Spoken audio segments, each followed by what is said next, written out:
Welcome to the Explainer, where we break down the complex stuff. Today, we are tackling a big one, Approved Document O. This is the regulation that's completely changing the game for designing homes, all to stop them from dangerously overheating. So here's what we're going to cover. We'll start with why this is even a problem. Then we'll look at the two different ways you can prove you're compliant.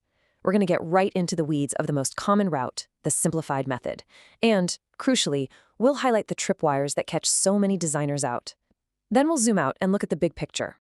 All right, let's dive in. First things first, what's the actual problem here?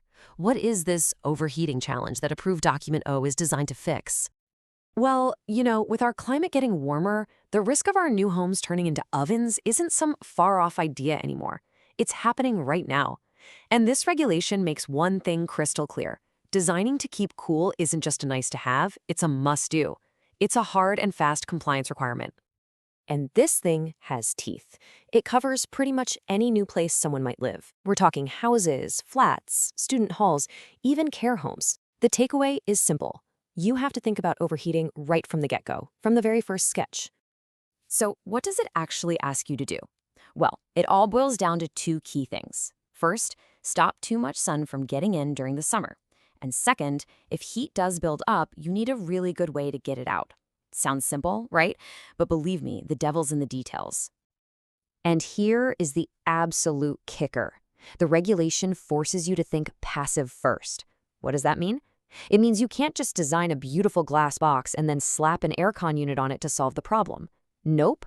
You have to prioritize smart, passive solutions. Things like shading, building orientation, and good old-fashioned natural ventilation. AC is the absolute last resort, only when you've proven nothing else will work. Okay, so you know what you've got to do. But how do you actually prove your design makes the grade? Well, the good news is the regulation gives you a choice. There are two distinct paths you can take. And this really is the big question for every single design team out there, right? Which path are you going to choose to show the building control officer that your design is solid and isn't going to overheat? So you've got two options on the table. Option one is the simplified method. The best way to think of this is like a recipe. It gives you a set of rules and limits you have to follow to the letter. Option two is the performance route, dynamic thermal modeling, or DTM. This is where you use powerful software to build a detailed simulation of your building, using the CIBSE TM59 standard to prove it performs well. It's definitely more work, but the payoff is way more freedom in your design.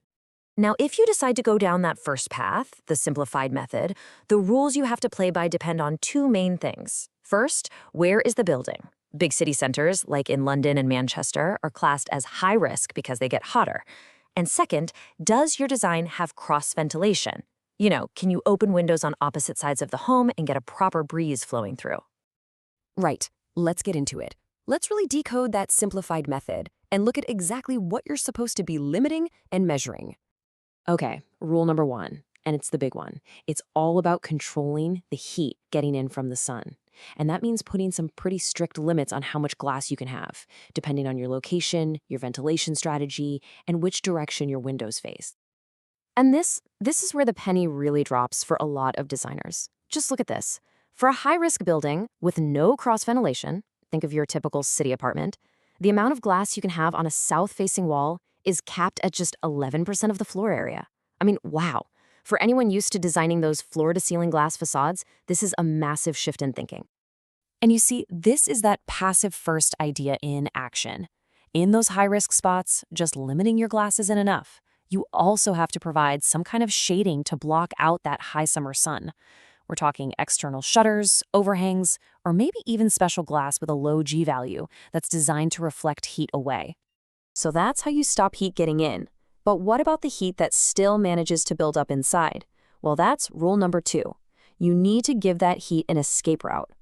This means calculating a minimum free area, basically the actual open space a window gives you for air to move through. And just look at how much your design strategy matters here. If you're in a high-risk location and you've got that lovely cross-ventilation, you need an openable area of 4% of the floor area. But if you don't have it, that number jumps way up. You suddenly need 13% of your glazing area to be openable. It makes a huge difference. Okay, this next part is absolutely crucial. This is where theory crashes into the real world.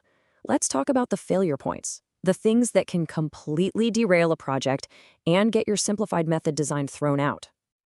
So you could have a design that looks perfect on a spreadsheet. You've calculated all your glazing areas, your ventilation is spot on, but if the person living there can't or won't actually open their windows because it's too noisy or they feel unsafe, then your whole strategy is considered a failure. And if that happens, you're immediately bounced into doing the complex dynamic thermal modeling. The biggest, most common reason for failure, it's noise. And the magic number you have to burn into your brain is this one: 40 decibels. Here's the deal.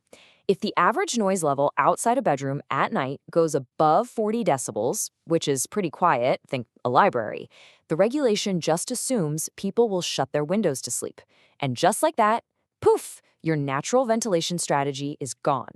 The simplified method fails. Game over. You have to use DTM. And the lost major tripwire is safety. Remember how you need large openings to get enough ventilation? Well, you can't have those large openings creating a risk of someone falling out. This is where Part K of the building regs comes into play. If there's a dropout side of more than 600 millimeters, you've got to have guarding that's at least 1.1 meters high. It's something that has to be baked into the design right from day one, not bolted on as an afterthought. So, we've walked through the rules, we've looked at the pitfalls. Let's just step back and put it all together to understand the real challenge of approved document O. You know, at the end of the day, getting this right isn't about following one simple rule. It's a really complex balancing act. It's about trying to give people beautiful homes, full of light, with amazing views, while also reining in the solar gain and making sure the ways you get heat out are effective, safe, and actually usable in the real world. It's a huge challenge, but it's one we all have to master. We really hope this has helped you get your head around approved document O.